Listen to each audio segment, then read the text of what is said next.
ভাগবত তার মুখে এবার হাম দো হামারে তিন। প্রত্যেক ভারতীয় নাগরিকের ৩ সন্তানের কথা ভাবা উচিত। জনসংখ্যায় বৃদ্ধির সম্পদও বোঝা হিসেবে দেখা উচিত।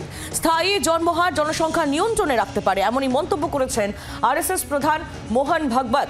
2027 দেশ জুড়ে জনশুমারির আগে মোহন ভাগবতের এই মন্তব্যের রীতিমতো শোরগোল। তার বক্তব্য শুনবো আগে।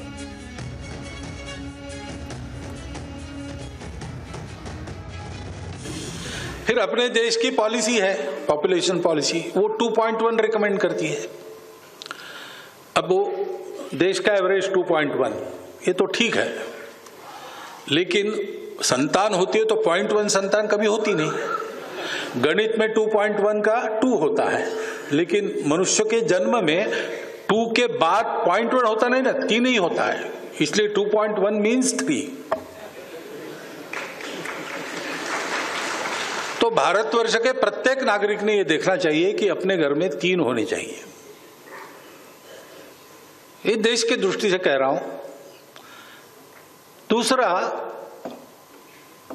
एक कंसर्न भी है, जनसंख्या एक एसेट है, बोझ भी हो सकता है, कल खिलाना पड़ेगा ना सबको, तो उसी के लिए पॉपुलेशन पॉलिसी रिकमेंड करती है। तो दोनों तरफ से जनसंख्या नियंत्रित रहे और जनसंख्या पर्याप्त रहे, तो 3 होने चाहिए, 3 से बहुत ज्यादा आगे बढ़ना नहीं चाहिए। মোহন ভাগবত তার এই বক্তব্য সামনে আসার পর স্বাভাবিকভাবেই শোরগোল পড়ে গিয়েছে। এই নিয়ে আমরা আরো জানবো মৌমিতা চক্রবর্তীর থেকে। আমাদের প্রতিনিধি সরাসরি আমাদের সঙ্গে রয়েছেন। মৌমিতা, মোহন ভাগবত তিনি বলছেন যে ভারতের প্রত্যেক নাগরিকের 3 সন্তানের কথা ভাবা উচিত, জনসংখ্যায় বৃদ্ধির সম্পদও বোঝা হিসেবে দেখা উচিত, এবং তিনি তার বক্তব্য আমরা শুনছিলাম, তিনি 2.1 এর একটি রেশিও তিনি বোঝাচ্ছেন। এই অঙ্কটা ঠিক কি, তোমার কাছ থেকে একটু জানতে চাইবো।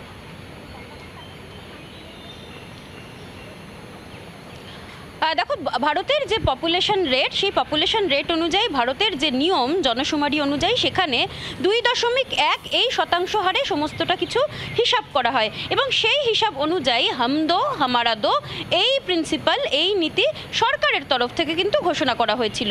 সেই ক্ষেত্রে সরসংঘ চালক মোহন ভাগবত তিনি বলছেন 2.1 রেশিও যদি হয় তবে সেক্ষেত্রে 2.1 অনুযায়ী 2 জন ঠিক আছে, কিন্তু 0.1 অঙ্কের কোনো হিসাবে সন্তান প্রজননের ক্ষেত্রে সেই হিসাব হতে পারে না।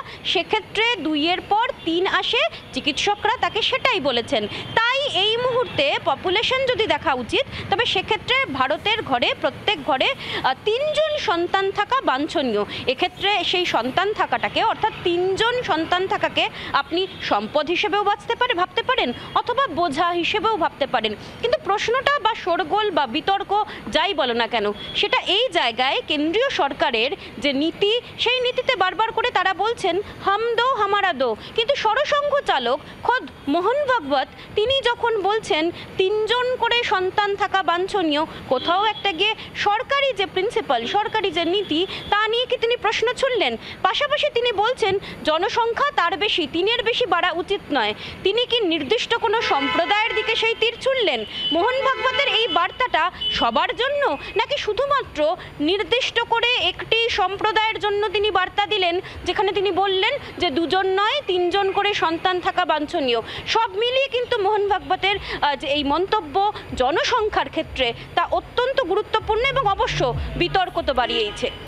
একেবারে মৌমিতা, ধন্যবাদ তোমায়। মৌমিতা চক্রবর্তী আমাদের প্রতিনিধি সরাসরি আমাদের সঙ্গে ছিলেন। আপনাদের আরো একবার জানিয়ে রাখি, আরএসএস প্রধান মোহন ভাগবত তার মুখে এবার হাম দো হামারে 3, প্রত্যেক ভারতীয় নাগরিকের 3 সন্তানের কথা ভাবা উচিত বলে মনে করছেন তিনি।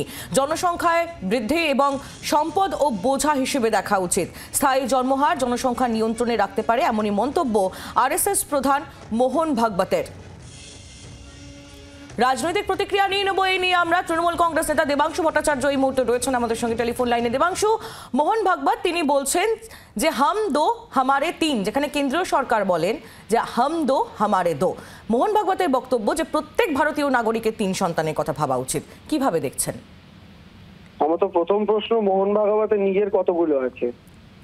আর দ্বিতীয় প্রশ্ন হচ্ছে, একদিকে আপনারা বলবেন যে অনুপ্রবেশের জন্য, যদি সত্যি সত্যি হয়ে থাকে অনুপ্রবেশের জন্য আমাদের দেশের সম্পদের উপরে প্রেসার পড়ছে, আমাদের দেশের ছেলেমেয়েরা চাকরি পাচ্ছে না, জনসংখ্যা বেড়ে যাচ্ছে, আমাদের ভারত একই ওভারবার্ডেন হয়ে গেছে, সেখানে আর জনসংখ্যার চাপ আমরা নিতে পারবো না। আবার আরেক দিকে সেই সরকার, সেই দলকে যারা পরিচালনা করে, সেই আরএসএস এর নেতা জনসংখ্যা বৃদ্ধির কথা বলবেন, সন্তান সংখ্যা বৃদ্ধির কথা বলবেন, তাহলে কোনটা মুখ আর কোনটা মুখোশ? তাহলে আসলে এদের উদ্দেশ্য মানে দেশের জনগণের স্বার্থ, নাকি আসলে এদের উদ্দেশ্য পলিটিক্যাল স্বার্থ? কারণ দেশের জনগণের স্বার্থ উদ্দেশ্য হলে তাহলে একদিকে যেমন তারা অনুপ্রবেশের বিরুদ্ধেও কথা বলতো, কারণ সেটাও দেশের সাধারণ দেশের নাগরিকের উপরে প্রেসার বাড়াচ্ছে, তাদের চাকরি তাদের অন্ন ধ্বংস করছে। ঠিক তেমন ভাবেই দেশের কোনো নাগরিকও যদি 3-4টে সন্তানের জন্ম দেয়, সেটাও ভবিষ্যৎ প্রজন্মের চাকরি থেকে শুরু করে বাসস্থান থেকে শুরু করে খাদ্যের ওপরে সেটাও ভাগ বসাবে। এদের উদ্দেশ্য কোনটা? ফলে এই জায়গা থেকে দাঁড়িয়ে স্পষ্ট বোঝা যাচ্ছে যে একটা দেশ তাকে এগিয়ে নিয়ে যেতে হলে দেশে যে সিস্টেম করতে হয়, দেশকে যে আধুনিক চিন্তা ভাবনা, প্রগতিশীল চিন্তা ভাবনার দিকে নিয়ে যেতে হয়, আসলে যে দলটা, যে নীতি যারা পরিচালিত বর্তমানে, তারা ভারতকে আস্তে আস্তে মধ্যযুগের দিকে নিয়ে যেতে চাইছে। অর্থাৎ আমরা আমাদের ঠাকুমাদের ক্ষেত্রে দেখেছি 5-6টা সন্তান সন্ততি, আমাদের বাবা মায়েদের ক্ষেত্রে দেখেছি 3টে ম্যাক্সিমাম, আর আমাদের জেনারেশনের ছেলে মেয়েদের দেখছি কারোর 1টা বা কারোর 0। এটাই হওয়া উচিত ন্যাচারালি, কিন্তু উনি আবার উল্টো দিকে অর্থাৎ ঠাকুমাদের দিকে যাত্রা করতে বলছেন। অর্থাৎ বুঝে দেখুন কাদের হাতে আমরা সরকার ছেড়েছি। ধন্যবাদ দেবাংশু। তৃণমূল কংগ্রেস নেতা দেবাংশু ভট্টাচার্য ছিলেন আমাদের সঙ্গে টেলিফোন লাইনে। আপনাদের আরো একবার জানিয়ে রাখি, মোহন ভাগবত আরএসএস প্রধান, তার মুখে এবার নতুন কথা, হাম দো হামারে তিন।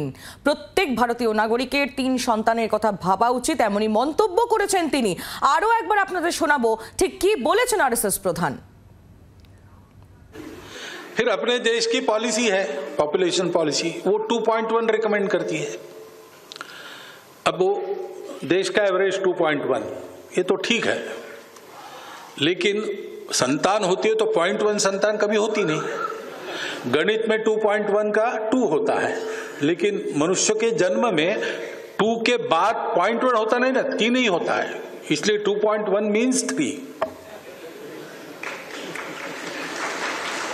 तो भारतवर्ष के प्रत्येक नागरिक ने यह देखना चाहिए कि अपने घर में 3 होने चाहिए।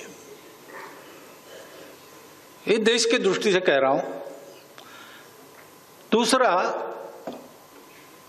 एक कंसर्न भी है, जनसंख्या एक एसेट है, बोझ भी हो सकता है।